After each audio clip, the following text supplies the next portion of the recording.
아, 반갑습니다. 네, 제가 좀처럼 긴장을 하지 않습니다. 그래서 지금도 긴장을 안 했거든요. 그래서 너무 긴장하지 않았다고 건방지다고 보시지 않으셨으면 좋겠습니다. 잠깐 기도하고 시작하겠습니다. 하나님 아버지 감사합니다. 오늘 우리가 예수의 이름으로 모이게 하시고 예수의 이름에 반응하게 하시고 예수의 생명 안에 살게 하셔서 주님 감사합니다.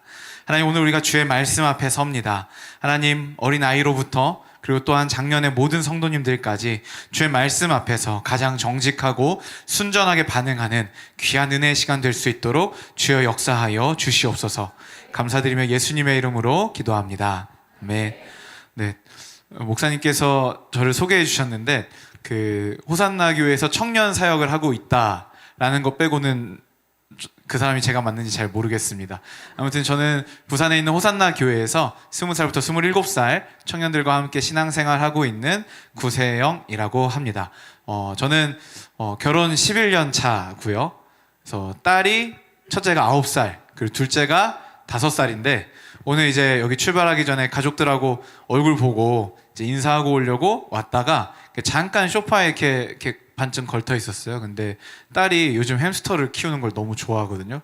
햄스터를 제 배 위에 올리더니 그 햄스터 이름이 구찌예요. 그래서 그 구씨네 햄찌에서 구찌거든요. 근데 구찌인데 구찌야 똥 싸! 구찌야 똥 싸! 그래갖고 진짜 근데 그 구찌가 제 옷에 똥을 싼 거예요. 햄스터가. 그래서 놀라운 동물 사육의 능력을 가지고 있는 저희 집 첫째와 그 입만 열면 배고파하는 저희 집 둘째, 이렇게 네 식구에서 너무너무 행복하게 잘 살고 있습니다. 저는 어렸을 때부터 눈 떠보니까 아버지가 목사님이셨고요. 그리고 추석 때 가보니까 큰아버지도 목사님이시더라고요. 근데 그리고 또 추석 때 또 가보니까 할아버지도 목사님이셨어요. 그래서 저는 그냥 친척들 모였을 때 장로님, 권사님, 집사님, 목사님, 사모님이 그냥 교회가 아니라 그냥 어른을 지칭하는 표현들 중에 하나인 줄 알았어요. 그래서 그냥 눈 떠보니까 다 목사님 다 사모님 이러셔갖고 그런 집안에서 이렇게 자랐습니다. 근데 제가 이렇게 자라다가 어렸을 때 별로 이렇게 큰 굴곡 없이 이렇게 자라다가 청소년기에 정말 조금 방황을 하고 이제 수능을 봤죠. 대학을 가려고 수능을 딱 봤는데 못 봤어요, 생각보다. 그리고 제가 서울대 체육교육과를 이제 지망을 했는데 실기도 처참하게 망해가지고 못 갔어요. 그래가지고 동네를 터덜터덜 이렇게 걸어가고 있는데 그 교회 집사님이 저한테 그러시는 거예요. 아이고, 야, 엄마 아빠가 그렇게 기도 많이 하시는데 어떻게 대학을 떨어졌냐? 와, 그래서 근데 그 말이 제 안에 박히더라고요. 그래가지고 그때부터 곰곰이 생각했어요. 아니, 엄마 아빠가 그렇게 기도를 많이 했는데 나는 대학을 왜 떨어진 거지? 하나님 계시나? 그러니까 물론 하나님 만났는데 만난 지 얼마 안 됐을 때 뜨끈뜨끈했을 때거든요. 근데 하나님 계시나? 이렇게 사는 게 맞는 건가? 이런 회의감이 막 찾아왔습니다. 여러분, 우리가 바위를 부술 때 지금은 그냥 커다란 바위에 그냥 폭탄을 심거나 이렇게 조각을 내서 가운데 이렇게 폭약 가루를 심어서 뻥 터트려 갖고 이제 바위를 조각을 내고 그걸 이제 건설용 자재로 쓴다고 합니다. 그런데 폭약이 발견되기 이전엔 여러분들 어떻게 그거를 부셨냐면 동결 파쇄 용법이라고 들어보셨어요? 못 들어보셨죠? 저도 오늘 처음 들었어요. 동결 파쇄 용법이라는 것이 있는데 그게 뭐냐면 이 커다란 바위에 이렇게 정으로 이렇게 조그마한 틈을 이렇게 계속 냅니다. 조금씩 길게. 그리고 거기다가 물을 채워놔요. 그러면은 겨울에 이제 이 물이 얼면은 9% 정도 부피가 증가를 하잖아요. 그러니까 얼었다가 녹았다가 얼었다가 녹았다가 해가지고 그게 딱 마지막에 딱 얼었을 때 쫙 하고 일자로 쪼개진대요. 그래서 그런 식으로 아무리 크고 단단한 바위도 그렇게 물 조금 흘려보낸 것으로도 부술 수 있다. 이게 선조들의 지혜고 동결파쇄법이라고 합니다.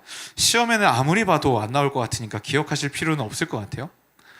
저는 이 큰 바위에 흘러 들어오는 그 작은 물을 보고 생각나는 감정이 있었어요. 그건 뭐냐면 회의감입니다. 회의감. 여러분, 아무리 굳건한 믿음을 가진 사람도요, 아무리 흔들림 없이 10년, 20년, 30년, 40년을 그 자리를 지켜온 믿음의 사람이더라도 회의감이라는 감정 앞에는 굉장히 속수무책으로 흔들릴 때가 굉장히 많이 있습니다. 제 친구 한 명이 대학 시절에 예수님을 만났어요. 믿지 않는 가정에서 진짜 열심히 예수님 믿었어요. 진짜 예수님 만난 거 분명히 맞아요. 쉬지 않고 훈련받았고요. 경건 생활하고 크고 작은 어려움 속에서도 예수님을 붙잡고 오히려 고난이 오면 올수록 레벨업을 하던 굉장한 친구였습니다. 방학 때만 되면은 부모님이 그렇게 반대를 하시는데도 매번 단기 선교를 나가고요. 학기 중에서도 이제 막 소그룹장, 순장이나 아니면 리더 이런 걸로 쉬지 않고 사역을 했어요. 누가 봐도 예수님을 너무너무 잘 섬기는 친구였단 말이죠. 언젠가 부모님도 이해하시겠지 이 마음 하나로 이 친구가 대학교 4학년 때까지 그렇게 쭉 군대까지 다녀와서 6년 동안 예수님을 떠나지 않고 그렇게 주님을 사랑하는 삶을 살아왔습니다. 그런데 이 친구가요 4학년 때 갑자기 방학이 끝나고 돌아오니까 애가 돌변해 있는 거예요. 일단 눈빛이 갔어요.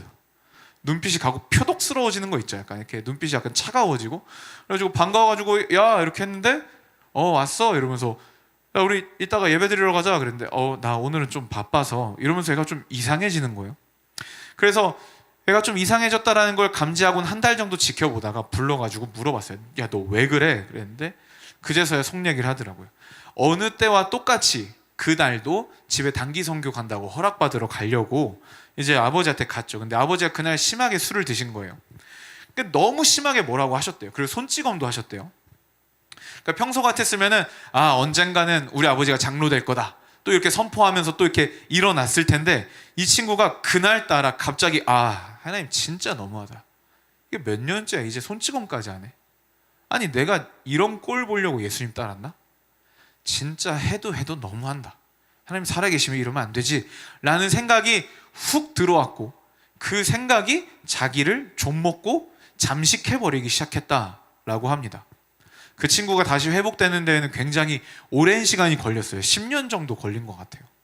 그래서 다시 신앙생활을 시작하고 다시 예수님을 알아간 지가 그렇게 얼마 되지 않았습니다. 이처럼 회의감이 참 우리한테는 크고 무서운 감정이다 라고 볼 수 있습니다. 특별히 여러분 지금 이 시대는요 회의감에 빠지기에 딱 좋은 시대예요. 왜냐하면 포스트 모더니즘 시대잖아요. 다원주의 시대잖아요. 다원주의 시대의 절대적인 규칙이 뭐냐면 절대적인 선은 없어, 정답은 없어. 이게 다원주의 시대의 규칙입니다. 그러니까 지금 예전 시대 같은 경우에는 예수님 따라가는 게 진리야. 그럼 여러 그 사람들이 진리의 길이 있다라고 공통적으로 인지를 하고 있는 중에 예수를 따라가는 게 진리야? 아니 저게 진리 같은데? 진리를 가지고 논했단 말이에요. 근데 이 시대는 아예 진리라고 말할 수 있는 그 진리의 존재 자체를 부정해버리는 거예요. 절대적인 기준은 없는 거예요. 그 절대적인 기준이 사라진 자리에 이 시대는 뭐를 집어넣냐면 자기 감정을 넣습니다. 그래서 내가 살고 싶은 대로 사는 게 옳은 거야. 내가 살고 싶은 대로 사는 게 진리야. 이게 맞는 길이야. 라고 그 자리를 바꿔쳐 넣어버렸습니다. 그러니까 절대적인 진리가 없잖아요. 근데 우리는 예수 그리스도 그분의 길을 가고 믿음의 길을 간다는 절대적인 기준이 있습니다. 그렇죠? 이 기준을 가지고 살아가요. 근데 주변에서 뭐라 그래요? 그런 거 없는데? 절대 기준 없는데? 그런 거 없어. 계속 그런 말을 들을 수밖에 없단 말이죠. 그런 세상 속을 살아가는 우리는 유별나게 회의감에 빠지기 쉬운 시대를 살아가고 있다라고 볼 수가 있습니다.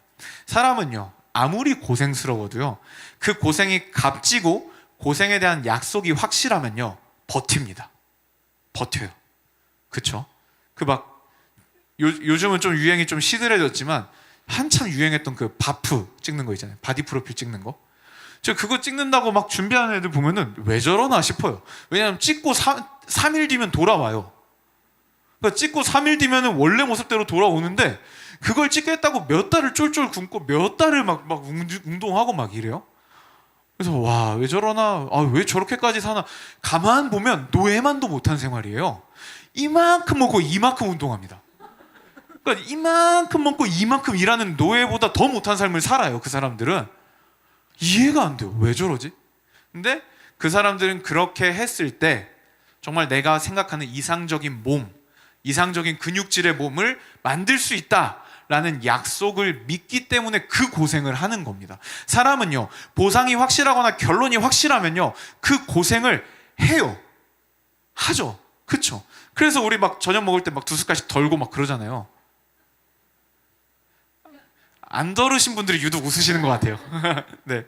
보상이 확실하면 우리는 고생을 합니다. 그런데 그 보상에 대한 믿음이 흔들려요. 그리고 그 보상이 불확실해져요. 그러면 우리는 그 고생이 조금만 더 길어져도 화들짝 놀랍니다. 그리고 도망가요. 근데 여러분 한번 생각해 보세요. 예수님 잘 믿으면 가족들이 안 아프죠? 아파요. 아파요. 저 지금도 아파요. 저는 예수님 잘 믿는다고 믿었는데 많이 다쳐요. 여러분 예수님 잘 믿으면 집이 그래도 잘 살죠? 점점 잘 살아지죠. 그렇죠?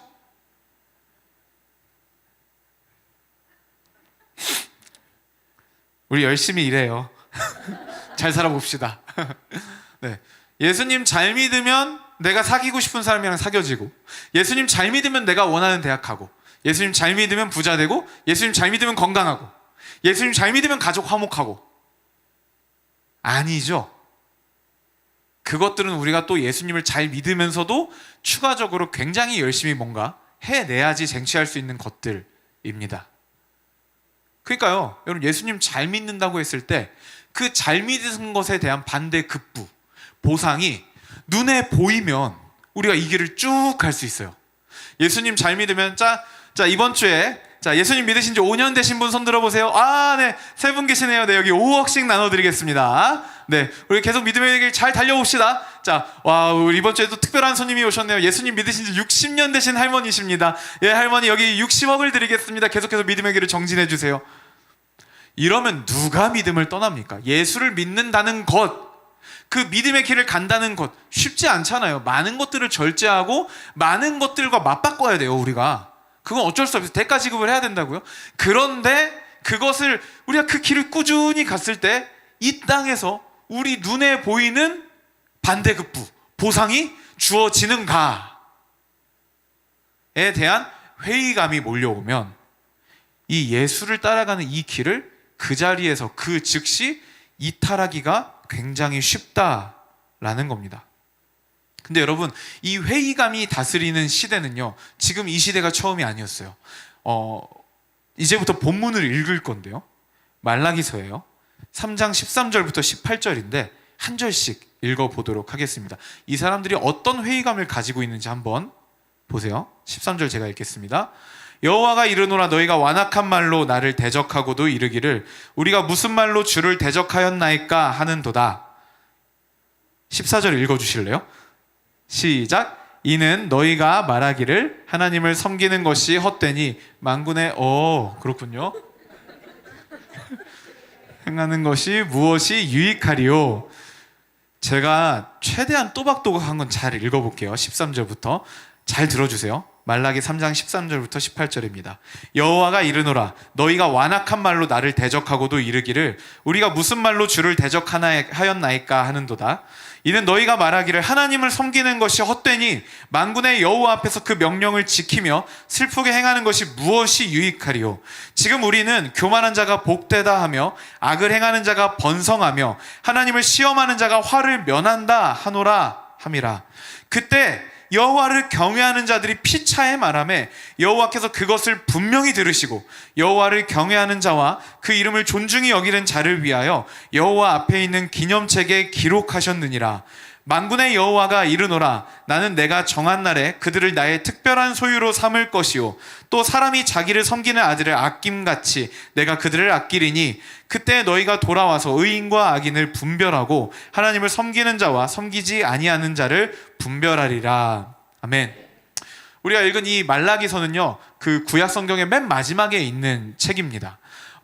이때의 이스라엘 공동체도 굉장히 그 회의감에 찌들어 있었어요. 왜냐하면 이스라엘 백성들이 포로로 끌려갔다가 돌아온 지 한 100년 정도 됐을 때쯤으로 추측을 하거든요. 근데 여러분, 이스라엘 백성들이 바벨론에 포로로 끌려가서 거기서 힘들었지만 그래도 자리를 잡았단 말이에요. 생활 터전을 잡았어요.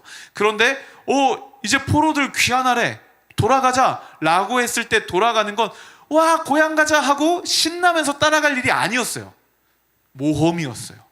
가는 길도 위험하고요, 가면 완전히 성벽도 무너져 있지, 사람 안 사서 폐허돼 있지, 당장 뭐 먹고 살지도 모르겠지. 그러니까 이 하나님의 나라 예루살렘 공동체를 다시 내가 세우겠다라는 사명감이 있지 않는 이상 그 귀한 공동체로 저 돌아갈래요 하기가 쉽지 않았단 말이에요. 그런데 이 사람들은 돌아왔습니다. 그리고 이미 성전도 지어졌고 성벽도 지어진 뒤의 시기였어요.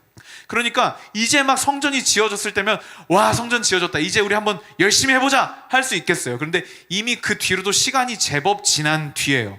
여러분, 성전이 재건된다는 거, 이거는 단지 그냥 예배 처소가 세워졌다, 건물이 세워졌다 이 의미가 아니에요. 왜냐하면 이스라엘에게 성전의 재건은 뭐냐면 메시아의 왕국이 임하는 거예요. 근데 구약 성경의 수많은 예언자들의 예언을 보면요, 메시아의 왕국이 임했을 때는요, 막 다른 나라들이 이스라엘을 막 조공 갖다 바치고 절하고 세계에서 가장 높은 나라가 되고 이런 약속들이 있었어요. 그러니까 이스라엘 백성들은 기대한 거죠. 이 성전이 만들어지면 메시아의 왕국이 임할 것이고, 그러면 진짜 우리 이제 떵떵거리고 살 거야. 부귀영화가 찾아올 거야. 진짜 좋은 날이 열릴 거야 라는 기대가 있었을 거란 말이죠. 굉장히 풍족하고 평화롭고 힘있고 강대한 나라가 될 것이다 라는 기대가 있었을 거예요. 그 마음으로 왔고, 그 마음으로 벽돌을 날랐고, 그 마음으로 성벽을 쌓고 성전을 만들었단 말이죠. 근데 성전은 재건이 됐는데, 시간이 지났는데 우리는 여전히 페르시아의 조공을 갖다 바치고 있어요. 삶의 수준이 사실 포로로 끌려갔을 때보다 더 안 좋은 것 같아요. 그때가 더 좋았어 라는 생각이 듭니다. 그럼 여러분, 그렇게 10년, 20년, 30년, 40년이 지났다고 해보세요.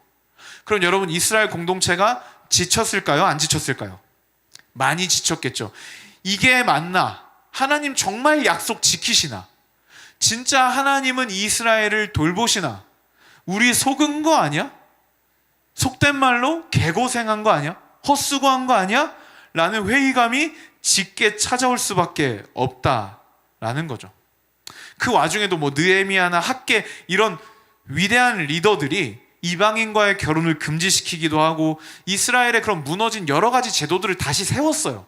그걸 잘 지키고 있으면 어떻게든 될 줄 알았는데 안 돼. 그러니까 점점 제사도 소홀히 드리고 부정부패, 11조 안 드려, 이방인과 결혼해, 우상 숭배해, 다시 이스라엘이 이런 지경이 돼버린 상황이에요. 말라기 선지자는요, 이런 배경 안에서 하나님과 이스라엘의 논쟁을 6가지 논쟁으로 구분을 하는데, 첫 번째 논쟁이 하나님이 우리를 언제 사랑하셨어요? 라는 이스라엘의 질문입니다. 부모님들만 한번 대답해 봅시다. 자녀가 엄마가 나를 언제 사랑했어? 아빠가 나를 언제 사랑했어? 그럼 기분이 어떠세요? 와, 여긴 그래도 되게 순하신 분들이 많이 계시네요. 보통 물어보면 이렇게 귓방매기를 후리고 싶다, 화가 난다, 쫓아내고 싶다, 뭐 이런 뭔가 분노에 찬 반응들도 많이 나오는데 여긴 굉장히 슬픔이 지배적이시네요. 선하신 분들 복 받으실 겁니다. 첫 번째 질문이 그거예요. 하나님이 우리 언제 사랑하셨어요? 이거예요.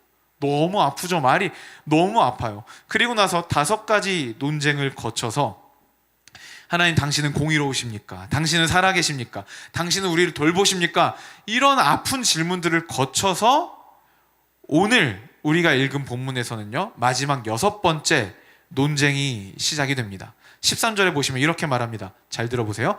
여호와가 이르노라, 너희가 완악한 말로, 못된 말로 나를 대적하고도 이르기를 우리가 무슨 말로 주를 대적하였나이까 하는도다. 그러니까 분명히 하나님 말씀하신 거예요. 야 이스라엘, 니네가 진짜 심한 말 했어. 니네 진짜 심한 말 해서 나를 너무 힘들게 했어. 그런데 너희는 뭐라고 대답하냐면 저희가 언제요? 라고 반응을 하고 있다라는 거예요. 그래서 하나님께서는 14절에 너희가 했던 말을 그대로 알려주십니다. 이는 너희가 말하기를 하나님을 섬기는 것이 헛되니 만군의 여호와 앞에서 그 명령을 지키며 슬프게 행하는 것이 무엇이 유익하리요. 그러니까 이스라엘이 했던 말은 뭐예요? 이스라엘 사람들이 서로 시장이나 막 이런 데서 갑자기 자막이 나타났어요. 이런 데서 만나면은, 시장이나 이런 데서 만나잖아요. 그러면은 막 기도하고 있으면은 막 하는 거예요. 야 뭐해? 나 기도하고 있어. 왜? 아니 우리 기도 시간이잖아. 야 그거 다 부질없다. 야 하나님 섬기는 거 다 그거 헛짓거리다. 야 하나님이 그 기도를 들으셨으면 지금 우리가 이러고 있겠냐? 야 저기 김씨 봐. 제 기도하는 거 본 적 있어? 근데 제가 유일하게 지금 우리 동네에서 제일 부자야. 제 기도한 적 없다고. 봐봐, 시대가 바뀌었어. 그 출애굽하고 율법 주던 시기는 몇천 년 전이야. 지금은 그러면 안 돼. 하나님 우리 버렸어. 하나님 죽었어. 하나님 섬기는 거 헛된 일이야 라는 말들이 이스라엘 안에 팽배했다라는 거죠. 하나님 앞에서 그 명령을 지키고 또 자신의 죄를 슬픔으로 회개하기도 하고 그런 삶이 좋은 게 하나도 없다라는 공통된 인식이 이스라엘을 뒤덮고 있었습니다. 그런데 이 사람들은 더한 말을 합니다. 15절에 보시면요, 뭐라고 하냐면, 우리 자막이 나오는 김에 한번 다 같이 읽어볼까요? 시작.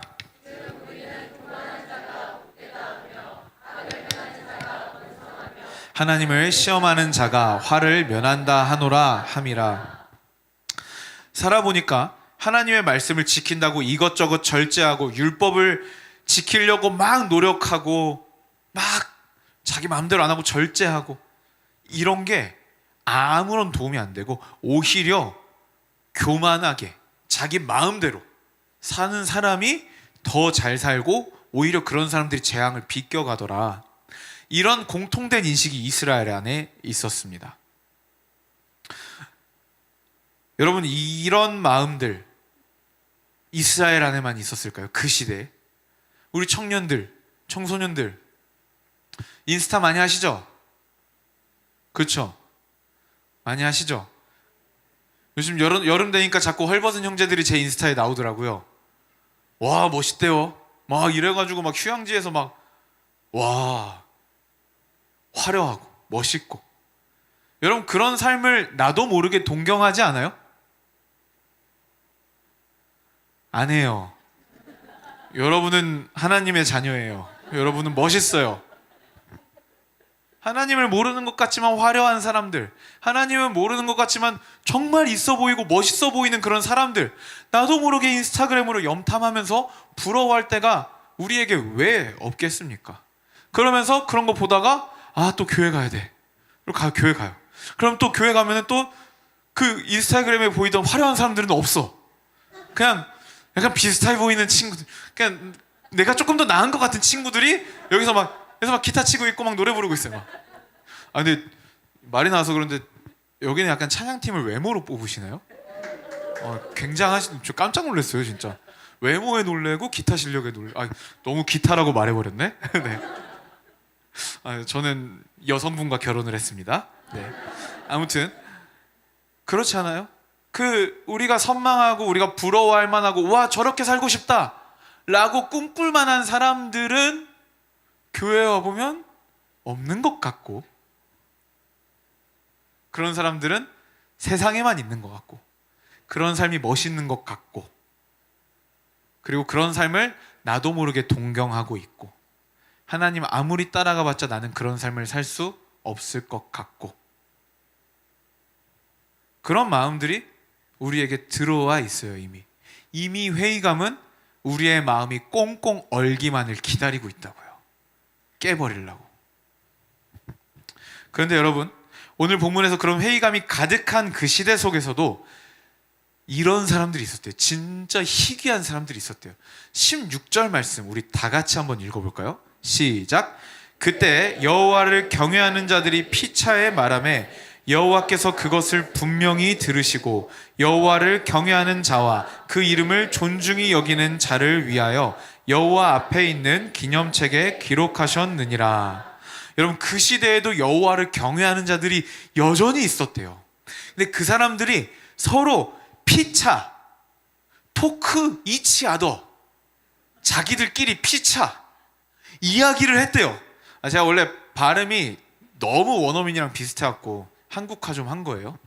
서로 그 여호와를 경외하는 그 몇 안 남은 그 소수의 사람들이 서로 만났을 때 서로 했던 말이 있대요. 피차. 근데 애석하게도 무슨 말을 했는지 대사가 나와 있진 않아요. 그런데 문맥상, 그리고 당연히 그 앞에 나왔던 여호와를 섬기는 것은 헛되다 라는 말에 대한 자신들의 생각과 입장을 말했겠죠. 아니다, 여호와를 섬기는 것은 절대로 헛되지 않다. 아니다, 넘어지지 말자, 우리 넘어가지 말자, 우리만큼은 끝까지 여호와를 섬기자, 그가 베푸신 은혜를 기억하자. 여호와께서 반드시 일하실 것이다. 우리 조금만 더 믿음으로 한 발자국만 더 내딛어 보자. 뭐 이런 류의 말들을 서로 주고받았을 거예요.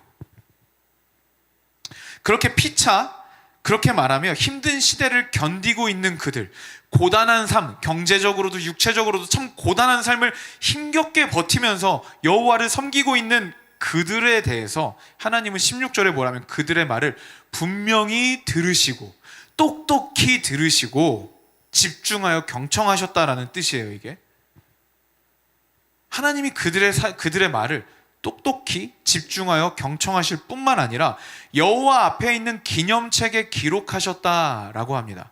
여기서 이 기념책은요, 영어로 하면 Book of Remembrance예요. 그러니까 기억의 책. 이거를 조금 더 어려운 말로 하면 비망록이라고 할 수 있습니다. 그러니까 이건 어떤 책이냐면요, 어떤 사건이나 어떤 인물의 말과 행동을 반드시 기억하고 전하기 위해서 기록하는 책이에요. 그러니까 여러분 막 광개토 대왕릉비 이런 거, 광개토 대왕릉비면은 무덤이네. 광개토 대왕비 뭐 이런 거 있잖아요. 뭐 무슨 전쟁이 있었는데 누가 몇십 명을 죽였고 막 이런 거만 해갖고 막 돌로 이렇게 빡 세워놓는 거 있잖아요. 그런 거. 그러니까 어떤 위인들의 삶이나 어떤 위대한 업적, 어떤 놀라운 사건에 대한 사실을 잊지 않기 위해서 기록해 놓는 책을 비망록이라고 합니다. 그러니까 이걸 정리해 보면요, 하나님께서는요, 이 사람들, 하나님을 경외하는 사람들이 피차 믿음을 지키기 위해서 했던 그런 말들과 그런 행동들을요, 마치 위인전을 기록하는 사람처럼 그 사람의 뒤를 따라다니면서 하나님은 그 대사들, 그 삶들, 그 행동들을 다 들으시고 기록하고 계신다는 거예요. 책에다가 우리의 삶이 하나님 앞에 기록되고 있다는 거예요. 그래서 여러분, 저는 천국 가면 길게 상황 설명 안 할 겁니다. 하나님 36페이지 왜 그랬어요? 왜 그러셨어요? 하나님 진짜? 나 그때 진짜 하나님 나 진짜 죽을 뻔했네. 진짜 기록돼 있어요. 우리가 믿음으로 걸었던 그 길들, 온통 하나님 섬기는 게 헛되다라고 말하는 이 시대 속에서 그래도 믿음으로 한 걸음 내디딘 그 걸음, 믿음으로 동역자를 붙잡아줬던 그 멘트 한마디, 여러분 이런 게 다 하나님 앞에 기록되고 있다라는 겁니다. 그게 다가 아니에요. 3장 17절에 보시면요, 만군의 여호와가 이르노라 나는 내가 정한 날에 그들을 나의 특별한 소유물로 삼을 것이요 또 사람이 자기를 섬기는 아들을 아낀같이 내가 그들을 아끼리니. 이건 뭐냐면 하나님이 우리를, 뭐 다 보석이지만 하나님이 우리를 하나님을 특별히 경외하고 그 회의감이 가득했던 그 시간에, 그 시대에 하나님만을 섬기기로 작정하고 그분을 경외했던 사람들을 하나님만의 특별한 보석함에 그냥 넣어두시겠다는 거예요. 이게 뭐예요? 하나님 그들을 더 존귀하고 더 영화롭게 하시겠다라는 약속입니다. 그 바로 다음 구절에 의인과 악인을 구분하시겠다라는 말씀으로 봤을 때도 이것은 그런 이야기가 분명히 맞습니다. 여러분, 때로는요, 하나님을 섬기는 삶이 초라해 보일 때가 있습니다. 그래서 회의감이 휘몰아치는 우리의 마음일 때가 왜 없겠습니까? 나 언제까지 이렇게 살아야 돼? 내 친구들은 저러는데, 내 친구들, 내 친구 남편, 내 친구 아내 다 저렇게 사는데 나 언제까지 이렇게 살아야 돼? 여러분, 이런 마음들 우리 안에 들어올 때가 한두 번씩 있지 않습니까? 그런데 여러분, 끝까지 여호와를 경외하며 섬기는 자에게 주어진 약속을 한번 보세요. 이 엄청난 약속을 보세요. 하나님이 우리가 그럼에도 불구하고 회의감이 우리의 마음을 휘몰아칠 때 주님 믿음을 더하여 주십시오 하고 꿇은 그 무릎, 그렇게 힘들어하는 지체를 위해서 우리 더 믿음으로 살아보자 하고 붙잡아줬던 그 손, 그런 선택의 기로 앞에서 나 모르겠다, 곧 죽어도 예수다 하고 예수를 선택했던 그 선택들, 하나님이 다 책에 기록해 놓고 계신대요. 그래서 그걸 기록해 놨다가 우리랑 천국에서 그거 보고 읽는 거예요. 그걸 같이 읽는 거예요. 여러분도 저처럼 하시면 돼요. 하나님 118페이지 펴보세요. 와, 하나님 저 땐 좀 심했어요. 왜 그러셨어요? 하나님 그러면 맨날 하시는 멘트 있잖아요. 사랑한다 하고 넘어가실 거예요. 그때는 우리가 물어보지 않고도 이해가 당연히 될 겁니다. 여러분, 저희 아버지가 그 광주에 있는 어떤 교회에 저 중학교 1학년 때 가셨어요. 그래서 거기서 저는 거의 자랐죠. 중1 때부터 계속 청년 때 결혼하고도 거기를 다녔으니까 24살, 5살, 제가 27살까지 거기 있었어요. 그러니까 엄청 오랜 시간 다녔죠. 제 모교회는 거기였고 아버지가 44살에 거기에 부임하셨는데 66세까지 거기서 사역을 하셨습니다. 근데 재작년 12월에 22년 동안 섬긴 그 교회에서 아버지가 쫓겨나셨어요. 그러니까 은퇴하실 줄 알았거든요. 명예롭게 박수 받으면서. 그런데 이 좀 정말 나쁜 분들의 작당 모의에 의해서 쫓겨나 버리셨어요. 아버지는 퇴직금 한 푼 못 받고 그냥 몇 월 며칠 몇 시까지 집을 비우시오라는 그 무슨 법원 통지문 그거 받고 사택 빼시고, 그것도 진짜 길거리에 나앉을 뻔했는데 되게 하나님의 은혜로 그래도 집을 구해서 어떻게 들어가시게 됐어요. 그 교회는요 그냥 교회가 아니고 저 아버지, 어머니, 그리고 저 그 교회에서 주님 만났고 제 동생, 제 누나, 저희 삼남매가 청춘을 다 갈아 넣었어요. 가족 그 자체였다고요? 근데 내가 큰아버지처럼 따랐던 존재, 작은아버지처럼 따랐던 존재들이 우리 아버지를 쫓아낸 거예요. 와, 진짜 아프더라고요. 너무 우울하고 그해 12월은 진짜 그냥 매일 밤마다 울었던 것 같아요. 그래서 막 울면서 하나님한테 여쭤봤어요. 하나님, 우리 아버지가 서울에서 목회를 잘하고 있었단 말이죠. 근데 하나님이 광주로 부르셔갖고 나도 졸지에 광주로 전학을 가서 거기서 왕따 당하고 애들한테 두들겨 맞고 그 모진 세월 다 견디고 이제 좀 살만하니까 이제 아빠를 쫓아내시네? 하나님, 우리 아빠 같은 목사 본 적 있어요?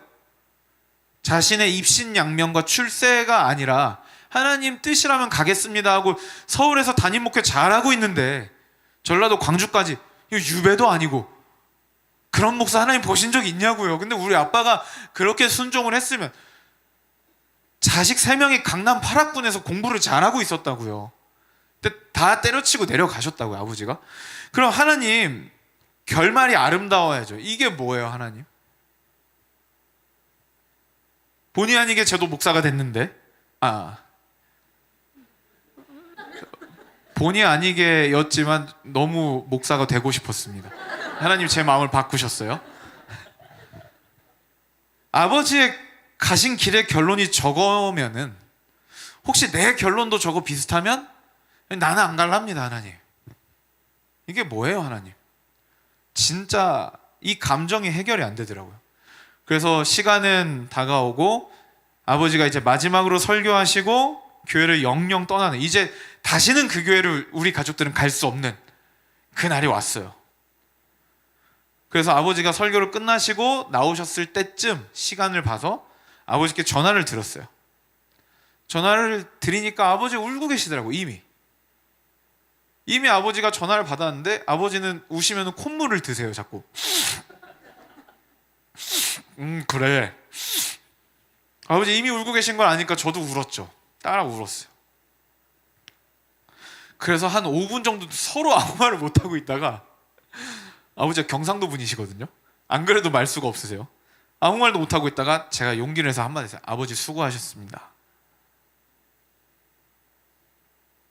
근데 아버지로부터 오는 대답이 길을 잃을 뻔했던, 회의감에 잡아먹힐 뻔했던 저에게 다시 한번 빛을 주더라고요. 아버지의 대답이 뭐였냐면, 정말 감사한 시간이었다.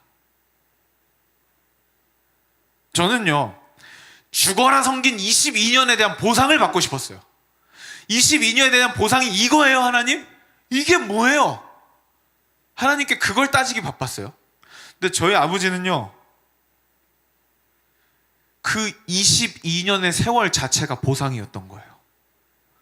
감사했지. 이 부족한 사람을 하나님이 22년 동안 사용해 주셔서 감사했지. 이 부족한 사람을 22년 동안 성도들이 견뎌줘서 감사했지. 말도 안 되는 소리를 하는 거예요. 근데 그 한마디가 저에게 빛이 되더라고요. 다시 길을 갈 수 있는 힘이 되더라고요. 여러분, 세상은요, 우리가 틈만 나면 우리의 믿음에 회의감을 주입하려고 합니다. 그리고 우리의 마음을 꽁꽁 얼려서 믿음을 깨버리려고 합니다. 이 시대는 정말 믿음에 있어서는 어떻게든지 회의감을 주려고 안간힘을 씁니다. 건강의 문제, 진로의 문제, 직장, 결혼, 가정의 여러 가지 문제, 교회 안에서의 크고 작은 관계적인 문제들로 인해서 우리의 믿음의 균열을 내고 거기에 회의감을 집어넣으려고 얼마나 많이 이 시대가 노력을 하고 있는지 몰라요. 야, 하나님이 살아계시면 너 대학 떨어졌겠냐?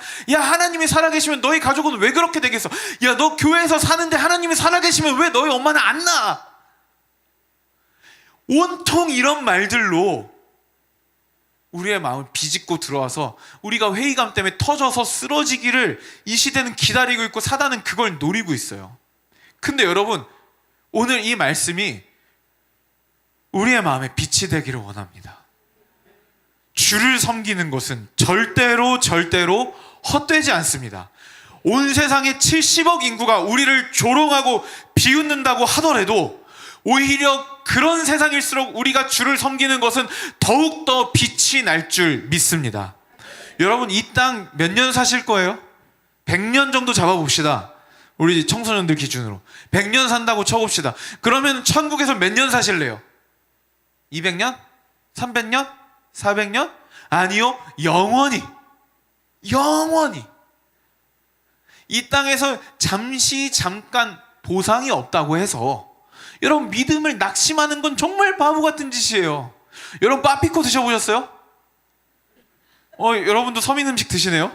저만 먹는 줄 알았는데. 그 빠피코를 먹다 보면요, 그 꼬다리를 까야 되죠. 이렇게 꼬다리 이렇게 딱 까야 되죠. 그거 아세요? 꼬다리가 제일 맛있는 거, 그렇죠? 꼬다리를 딱 까야 되는데 여기서부터는 가정입니다. 저랑 친구가 있는데 꼬다리를 딱 깠어요. 근데 그 친구 꼬다리에는 빠피코가 절반 들어있고 제 꼬다리에는 빠피코가 가득 차 있었어요. 제 친구가 그것 때문에 너무 낙심하고 빠피코에 대한 회의감이 가득 차가지고 빠피코 회사한테 막 신고하고 소송 걸고. 그게 정상인가요? 그게 정상이에요? 아니, 꼬다리는요, 그냥 다 먹을 필요도 없어요. 그냥 한 입 딱 물어보고, 아이, 깡깡하네? 깡깡하면 안 먹어요, 그냥. 그런 거예요. 꼬다리는 그런 거예요. 꼬다리는요, 많이 들어있나 적게 들어있나 별로 차이 안 나요. 그 빠피코 그 안에 가득 찬 그 초코물을 보세요. 얼마나 맛있다고요? 우리한테는 그게 기다리고 있잖아요. 이 세상이 그래요. 그 꼬다리예요, 여러분. 이 세상 그 꼬다리, 누구는 가득 차 있을 수 있고 누구는 조금 차 있을 수 있고 누구는 뚜껑을 딱 따봤더니 꼬다리에 아무것도 없을 수도 있어요. 근데 여러분, 그게 하나님의 약속을 의심하는 걸로 이어져서는 안 된다는 거예요. 하나님이 우리에게 해주신 약속을 보세요. 그때에 하나님께서 그들이 피차하는 말을 주의 깊게 들으시고 관찰하시고 당신의 기억의 책에 잊지 않으려고 기록하시고 특별한 소유로 삼아서 영화롭게 하실 것이다. 여러분, 이런 약속이 주어진다면 이 길을 계속 갈 만하지 않겠습니까? 여러분, 회의감이 혹시 여러분 안에 들어와 계신가요? 그냥 적당히 나도 신앙생활 하고 싶다. 금요일 밤, 수요일 밤, 매일 새벽 이런 날들은 좀 제끼고 주일날만 얼굴 비치는 성도 하고 싶다. 그런 마음 들 때가 여러분 간혹 있으세요? 아니에요, 여러분. 잘못된 마음입니다. 잘 가고 계십니다. 믿음의 길을 계속해서 걸어 나가시는 정말 너무나도 귀한 주의 자녀들이 우리가 다 되시기를 주님의 이름으로 축복합니다. 어떻게 마치면 되는지를 제가 여쭤보지 않았어요. 주여 삼창하면 되나요? 아니, 제가 기도하고 마무리하면 되나요? 그럼 되겠네요. 네, 감사합니다. 그럼 제가 찬양이 있군요. 뒤에 기도회가 있네. 네, 죄송합니다. 그냥 제가 기도하고 마치도록 하겠습니다. 사랑하는 하나님, 이 땅 가운데 믿음을 가지고 주를 섬기는 일이 참 헛되고 부질없어 보일 때가 너무나도 많습니다. 주님, 그래서 하나님, 옆에 사람들과 그리고 주변의 사람들과 비교하며 내 자신을 초라하게 만들고 또 우리의 믿음에 회의감이 가득하게 될 때가 정말 많음을 또한 고백합니다. 하지만 주님, 그때 여호와를 경외하는 자들이 피차 말하는 것을 들으시고 기억하시고 기념책에 기록하시며, 그런 시대 속에서 여호와를 경외하기를 포기하지 않았던 자들을 당신의 특별한 소유로 삼으시는 하나님 아버지, 주님 바라옵기는 우리가 주님 품에 안기는 그날까지 계산하지 않고 이것저것 따지지 않고 비교하지 않고 그렇게 믿음의 길을 걸어갈 수 있도록 주님 도와주시옵소서. 주님, 우리의 신앙의 연수가 더하면 더할수록 점점 더 순전해지고 점점 더 예수를 전심으로 사랑하게 되는 그런 우리가 될 수 있도록 주여 은혜를 더하여 주시옵소서. 주님, 이 공동체가 그러한 공동체가 되기를 소망합니다.